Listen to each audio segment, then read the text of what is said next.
Welcome back to the Question Show. This is where you give me your questions about space and astronomy and I answer them. Remember, wherever you are, anywhere on my channel, go ahead and put in a question about space and astronomy and I will try to answer it here. I've got a special treat for you, but you're gonna have to stick around to the very end of the episode. All right, let's get started. Suppostastia. One question. When they launched the LISA, how are they planning to compensate for objects interfering with the lasers, like an asteroid flying straight through the constellation? Right, the LISA mission is this idea for a space-based gravitational wave detector where you've got these three missions, they're separated by millions of kilometers, and they use these very precise lasers that measure the distance between the different spacecraft, and they have to remain in precision, very close to where their expected place is, to make sure that they can perform really accurate readings. Space is really, really big, and there's actually not a lot of stuff that is flying through the constellation.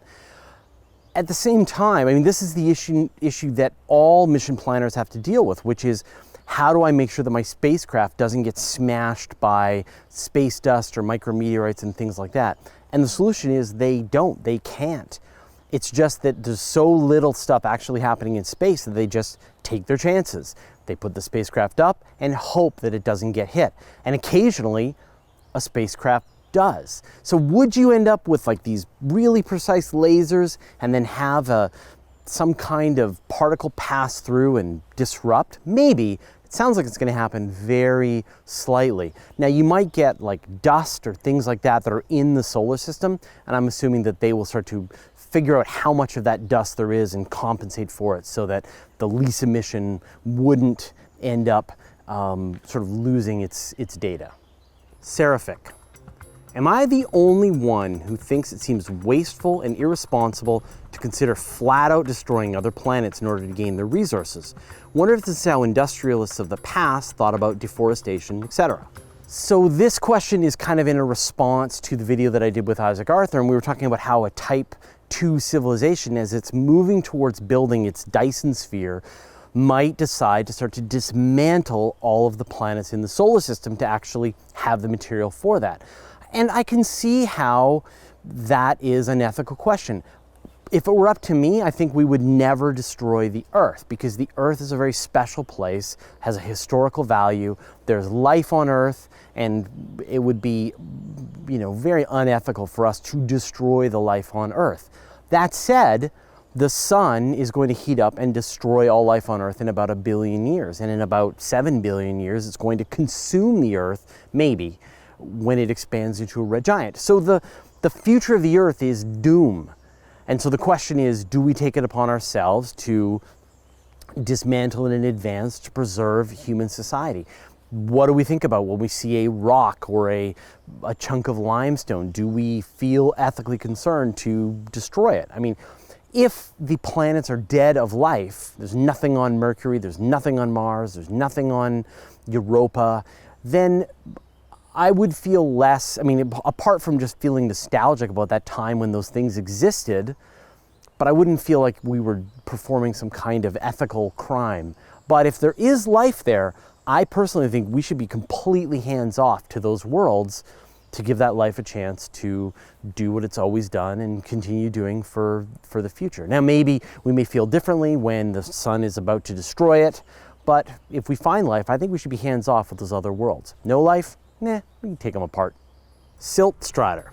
What would be the approximate age of the universe where life could have formed so that when the suns became stable enough, plus how long it took on Earth? In order for us to have life on Earth, when you think about the sun, say the universe is 13.8 billion years old, and the sun and the planets are about 4.5 billion years old. So the universe was around. Now, life on Earth formed within 1 billion years, 700 million years of when the Earth formed, so really soon on. So you can think about it, life on Earth formed about, say, 8 billion years-ish after the universe had formed. And the reality is that life could have formed much, much earlier, like say within the first billion years. What you need is this cycle of heavier materials. So when the universe first cooled down, there was just hydrogen and helium, and these big stars would have turned into this first generation of stars. They would have exploded as supernova very quickly,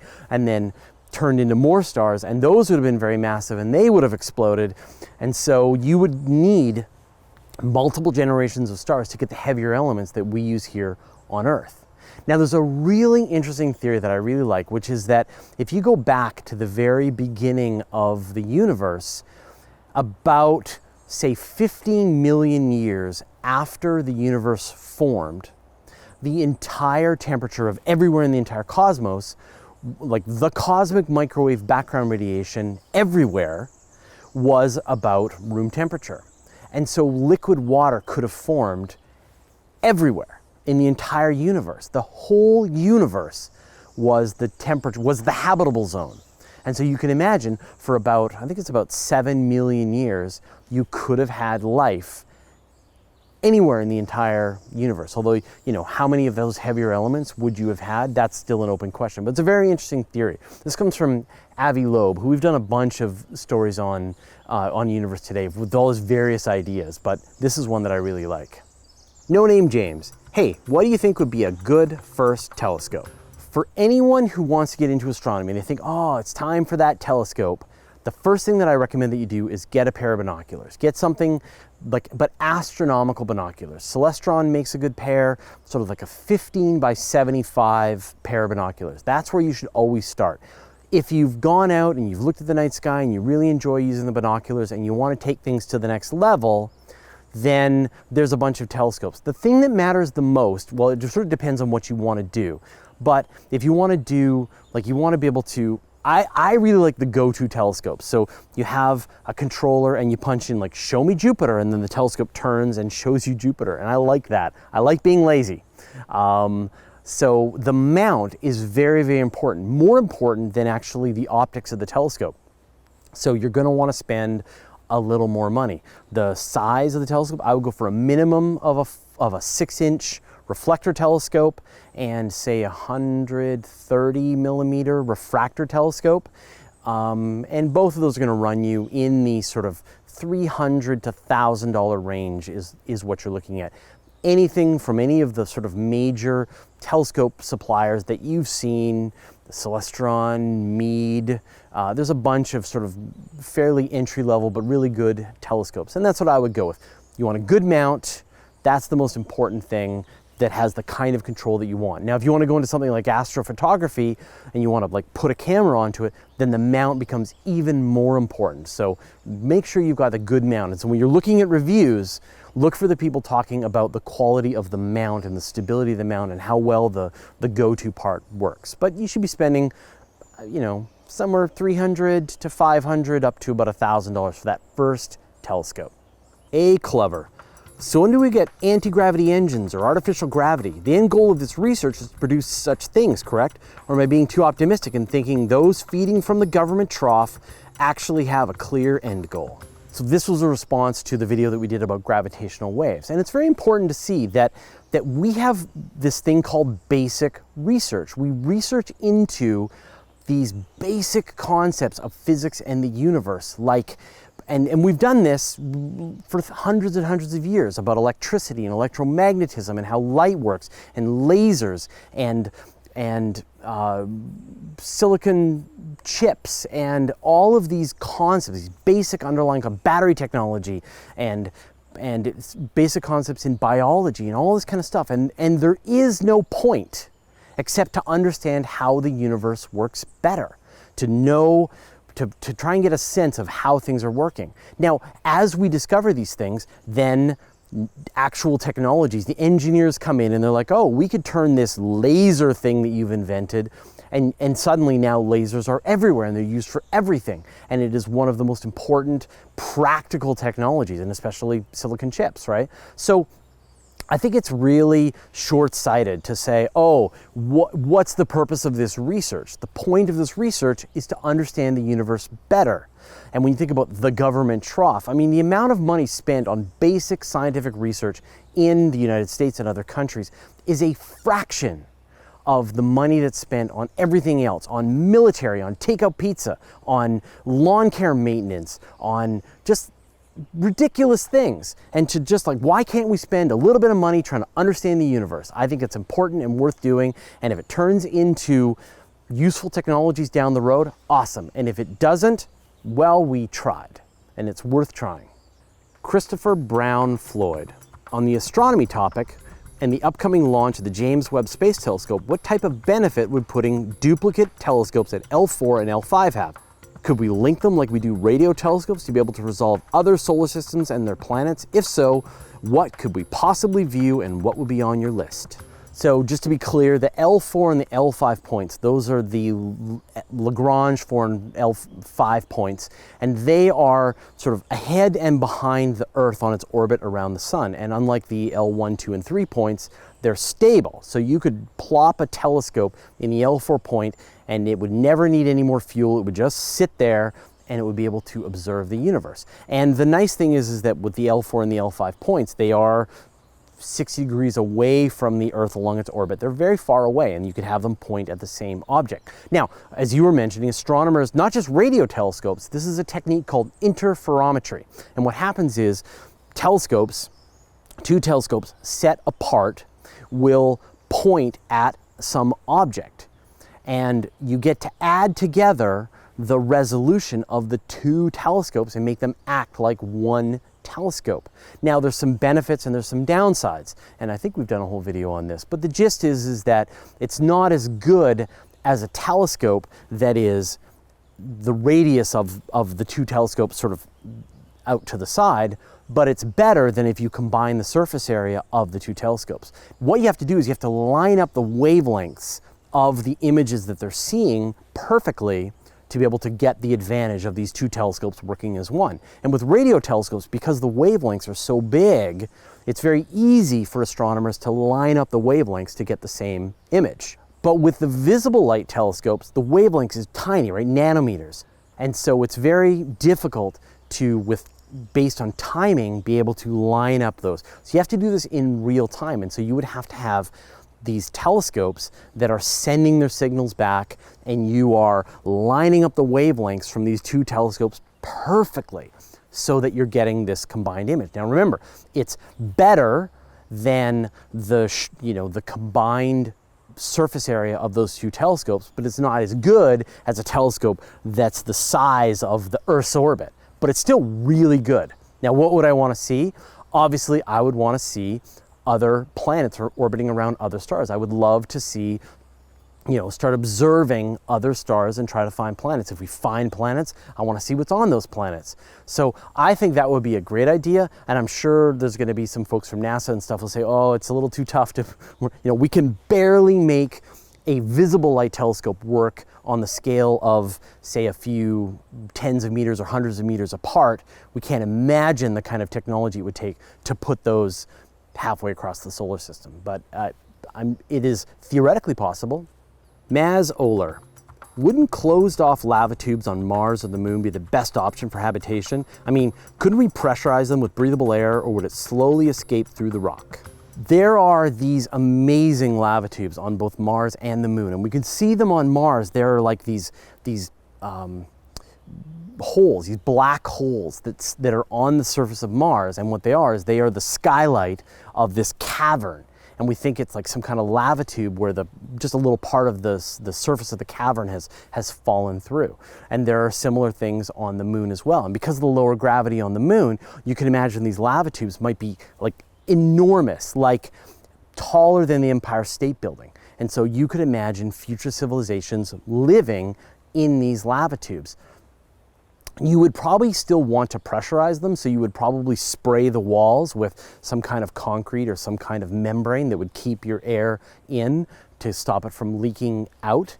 But apart from that, it's sort of like the perfect place to go and begin the colonization or exploration of a world like that. So I think it's a great idea. Exo-elite.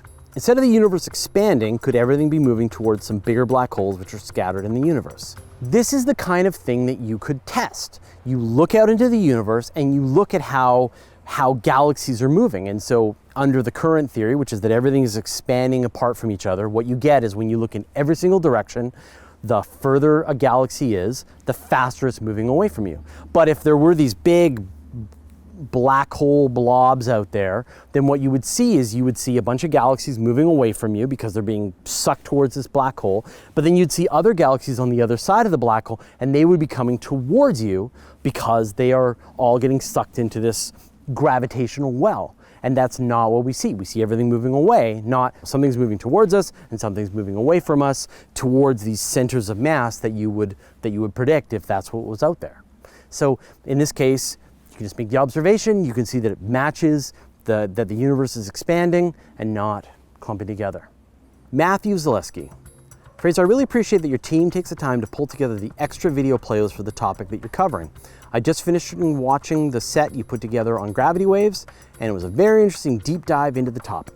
Thanks, Matthew. This is a new thing that I've decided to add to the videos, which is that, you know, I will put a series of playlists, and I'm still sort of figuring this out, but for the regular guide to space videos, I kind of want it to feel like it's sort of like leveling up. So the first video on the playlist is a very simple, short introduction that's some other different aspect or maybe handled by someone else on the same topic, and then a bit of a longer one, and then a bit of a longer one, and more complicated. And then I always want to end with some kind of lecture where it's like a TED Talk, or someone at NASA or a astronomy researcher is explaining in great detail what the topic is about. Now, the cool thing about these playlists is that I can add more stuff to them later. So if you're watching a video and I provide a playlist and you're like, oh, I know some better videos for that, then put the links in the video in the comments, and I will gather them up, and if I think they're appropriate, I'll just keep adding them to the playlist and just make the playlist longer and more comprehensive so that you can really dig into a subject. With the question shows, I'm just right now just putting links to a bunch of recent videos that I'm enjoying from other other YouTubers that are in the same subject area and sometimes slightly different. So hopefully you can just get a chance to see some stuff that I'm enjoying right now. W. Stockall. Do you know if gravitational waves are redshifted the same way electromagnetic radiation would be by the expansion of the universe? Right, so this idea of redshift is that the wavelength of light as it travels across the universe, and as the universe is expanding, the wavelengths of light stretch out. And so what started out as, say, visible light turns into infrared, turns into microwave, into radio waves, and it just gets stretched out. And yes, the same idea works for gravitational waves. So as the universe expands, the frequency of the gravitational waves is going to stretch out, and you're going to have to compensate. And the reality is that when gravitational wave researchers are doing their work, they actually account for that expansion of the universe when they try to figure out what object it is that passed by. Now, they've only had 3 shots at this, right, so far, but this is the expansion of the universe, the stretching out of the gravitational wavelength is happening, and that precisely matches the Big Bang Theory and what Einstein predicted. JCB. Do all spacecraft orbit in the same direction? They mostly orbit in the same direction. And the reason is because the Earth is turning, and you've got this force, you've got this rotational force, this inertia, because you're on the Earth right now and you're actually moving. If you're down at the equator, you're moving the circumference of the Earth every 24 hours. You're moving about 1,000 kilometers per hour. And so the easiest place to orbit, if you want to send a spacecraft up, is you launch from the equator, following the direction that the Earth is rotating, and then you get advantage. Now that means that you can lift a heavier payload with less fuel, or you can deliver just, a heavier payload in general. There are other different orbits. There's a polar orbit, so you go from the top of the Earth to the bottom of the Earth. And the problem is those orbits, you have to make a very significant course change so that you're going, in addition to just getting into orbit, you then have to change your orbit so that you're orbiting this way as well. So it just takes more energy to have a polar orbit. Now, the cool thing is you can do polar orbits from other parts of the Earth. So here in Canada, we may be setting up a spaceport that's going to be doing launches that are designed for polar orbits, because you don't have to worry about going to the equatorial regions. So just in general, most spacecraft tend to orbit in the same way, just because that is the cheapest way to get stuff off planet Earth. And if the Earth was turning the other way, then they would be all going the other way. All right, I said I got a special treat. Here is a new thing that we are trying to figure out, and that is a guest question answerer. Need a better name for that. So in this case, Dr. Matt Sutter answers a question that's way beyond my pay grade, and here we go. All right, thanks a lot, Fraser. We've got an excellent question here from Kurt Reber asking, in theory, would it be possible to overtake the edge of the expansion of the universe? The short answer is no, but don't stop the video yet, because the reason no is pretty cool. So our universe is expanding. Every galaxy is getting further away from every other galaxy. There is no edge, there is no boundary to the universe. I know that's hard to think about. How can it be expanding without having an edge, without having to expand into anything? But that's just what the math tells us, all right? Mother Nature doesn't have to make sense. It just has to be mathematically consistent in order to make it physics.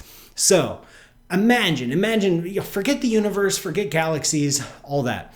Imagine you and me were sitting on a big rubber band, a very big rubber band, and we're to start stretching out. And there are two people just pulling constantly, just walking pace, no big deal. We would appear to recede away from each other. And the more rubber band between us, the farther apart we were, the faster we would appear to be receding. Double the distance, double the speed. Quadruple the distance, quadruple the speed. Octuple the distance, octuple the speed, and so on. Eventually, even though the expansion between us is nice and neat and uniform, and some constant speed, eventually you would appear to recede away from me faster than the speed of light.